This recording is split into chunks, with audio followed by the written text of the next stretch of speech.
Prime after prime, prime after prime. My name's Fresh Kils. I'm from Toronto, born 1979. Pay attention. We are, of course, in the Kilzone, where I spend most of my time. In fact, in this chair is where I am about 80% of the time. When I started, I was a really long way away from where I am now. I started, I was playing guitar. I was a long-haired, hippie guitar player. One of the things I guess you could link to now was me messing around with my 4-track. So I started to get into just making tracks, building stuff, playing with recording and production. And when I moved out east to Halifax, I moved in next door to one of my best friends now, Uncle Fester, who introduced me to hip hop music. At that point, I wasn't really listening. I was a late bloomer when it came to hip hop. And when Fest started to show me the elements of production, that totally changed everything. So I went from, messing around on a 4-track with my guitar and a mic and stuff to, looping drum breaks and digging for samples. I really came at it from a production standpoint, getting excited about, building tracks from scratch. I was into a lot of old music. Like I was into, Jimi Hendrix and Led Zeppelin, and I was very influenced by, old soul music. When I was a kid, I wasn't really into singing and writing lyrics. I wasn't really into that so much. I loved my 4-track. I loved playing, and I loved building stuff, and that really became kind of the focus. And then when I learned how to make beats, I had arrived, and that's where I wanted to stay. And as things sort of progressed, becoming an engineer really became the focal point. Yo, he's the master on the track, and you don't want none of that, cause if you do, he gives you that. Yo, he's the master on the track, I'm the master of the rap. The name is Fresh Kils, he put it back in the map.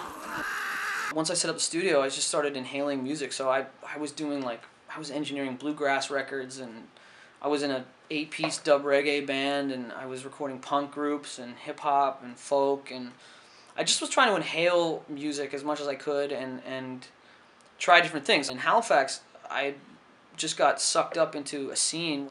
Buck 65 was just starting to kind of blow up. 6'2", who later went on to do Megazoid and different things.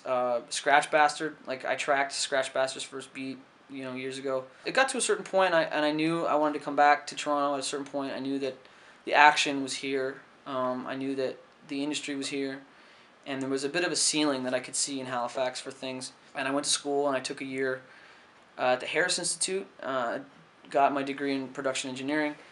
I was definitely ahead of the game, and I knew what I wanted to know. I knew where I wanted to go with it, and so that was really what made the schooling so important, because going to the Harris really kind of allowed me to cross T's and dot I's with respect to my skills as an engineer and producing. And coming out of there, I ended up interning for K-Cut on The Main Source, which is a legendary hip-hop group. I was a Large Professor, Sir Scratch, and K-Cut were the members of The Main Source.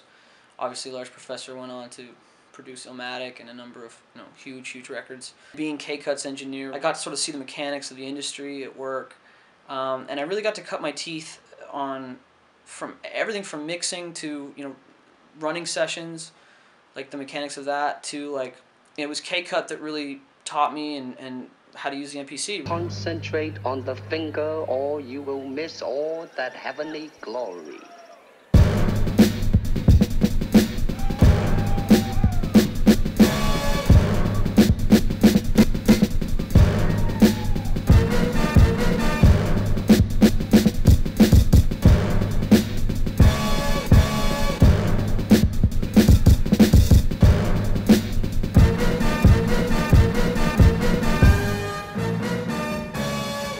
You want a fresh style? Straight out the box, I rocks. Fresh. Really, the first guy that really put me on and allowed me to kind of come on stage and really back them up was More or Less. And I started working with him. I met him in Indivine Style when I came back from Halifax, and we started working together right away. And he took a chance and saw the potential to really do something special with it live. And we started building the sets around the MPC. And at the time, it was fairly rudimentary. I was muting parts in and out. It was fairly simple, and I just got more and more complex with it, where I'm doing full live routines and and getting really crazy and creative and fun with it. I gotta big up my man Uncle Fester. We had a record come out over the summer, and it's done really well, and I want to big up all the people that picked it up. The Extremities, the Mint Condition is the name of the album. It was a big record for me and for my boy. That's kind of what we've been building towards this whole time, but we didn't even know it. If you haven't checked it out, I implore you to do so. Extremities.bandcamp.com. The funniest thing about the question of what are my 5 favorite spots in Toronto, because 4 of them would be in my apartment. In terms of venues, I gotta big up the Rivoli. I've had a lot of great times at the Rivoli. Big up Dropping Knowledge. Franz over at college and Young. I'm always over there. A lot of memories of going there drunk, end of a night on my way home with a bunch of people.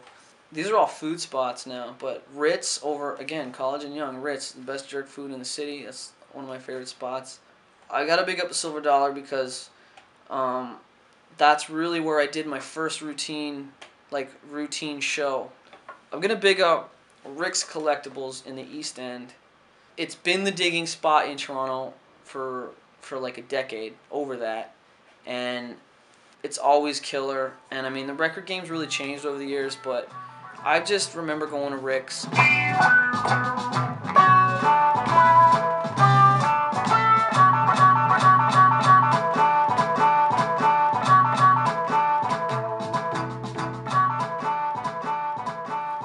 Alright, I want to do my shout-outs. I want to shout out my man Relic. I want to shout out my man Ghetto Socks. I want to shout out the Backburner crew. I want to shout out my mom and dad. And I want to shout out Ain't No Love. I want to shout out, there's too many people. Like, damn. I want to shout out Atherton, who's over here. I want to shout out Guapo, Jake Blues, Brandon Dramatic. I want to shout out, good lord, Modulock. Big ups to Modulock. We got a big record coming. Free remix EP. The Extremities Refresh. It's coming. Keep your eyes peeled for it, and much respect.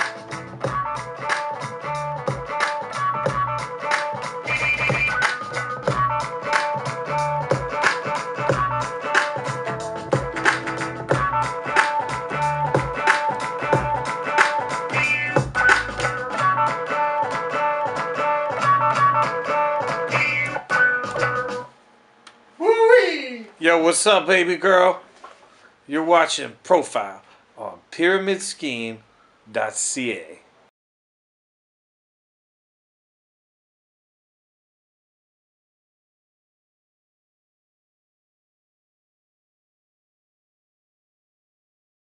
I opened for Odyssey, and I remember I was introing the Transformers routine, and I was like, I admitted that I was a 70s baby. Like, I was like, here's a cartoon I used to love when I was a kid, right? But, like, that cartoon was on before the majority of the people in the room were born. So I admitted that I was a 70s baby, and it was really funny because what ended up happening was 2 guys in the back of the room went, "Ah!" Like, there were 2 guys, like, that was it. And everybody else was like, so that would make you, like, whoa.